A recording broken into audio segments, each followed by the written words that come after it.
Kur'an, onda asla şüphe yoktur. O muttaki. Batman bölge finaline hoş geldiniz.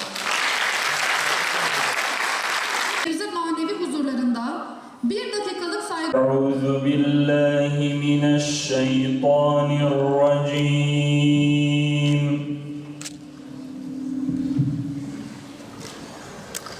Bismillahirrahmanirrahim.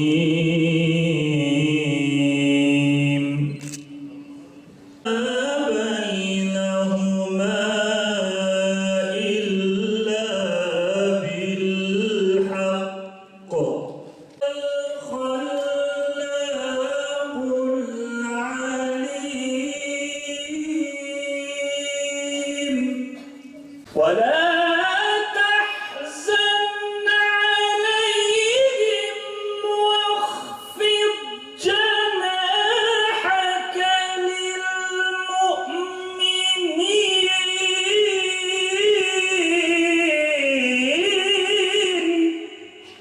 Kur'an-ı Kerim'i güzel okumak, Kur'an-ı Kerim'i anlamak, Kur'an-ı Kerim'i hayatına pratize etmek, hayatına hakim kılmak Müslümanın görevidir. Müslümanın özelliğidir. Zaten Kur'an-ı Kerim biz Müslümanlara hidayet kaynağı olarak biz Müslümanlara indirilmiş kitaptır. Biz ondan uzaklaştıkça maalesef zelil duruma düştük.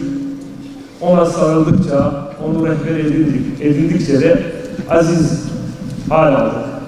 Aziz ve şerefli hale geldik. Önce Kur'an-ı Kerim kendisini de bu şekilde tarif ediyor.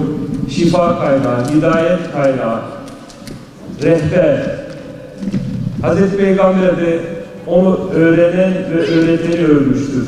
Sizin en hayırlınız onu öğrenen ve öğretenlerinizdir. Bugün burada en hayırlılarımız bulunuyor. Hem Kur'an'ı öğrendiler hem de onlara öğretenler burada. Ondan dolayı hepinize şükranlarımı sunuyorum. Bugün burada Din Öğretimi Genel Müdürlüğü tarafından organize edilen ve geleneksel haline getirilen mesleki yarışmalardan Kur'an-ı Kerim Güzel Okuma programını icra edeceğiz. Bilge finali. Bu bilge finaline 8 tane ilimizden öğrenci katılım sağlamışlardır. Diyarbakır, Mardin, Batman, Siirt, Bitlis, Van, Şırnak ve Hakkari illerimizden. Yarışmaya katılan her öğrencimizi bu anlamlı günde ödüllendirmek istedik işin gerçeği. Bunun için her öğrencimize hem Kur'an-ı Kerim hediye edeceğiz hem para ödülü vereceğiz. Ayrıca dereceye giren öğrencilerimize de biz altınla ödüllendireceğiz. Öğrenciler arasında Kur'an-ı Kerim'in daha güzel okunması amaçlanmıştır.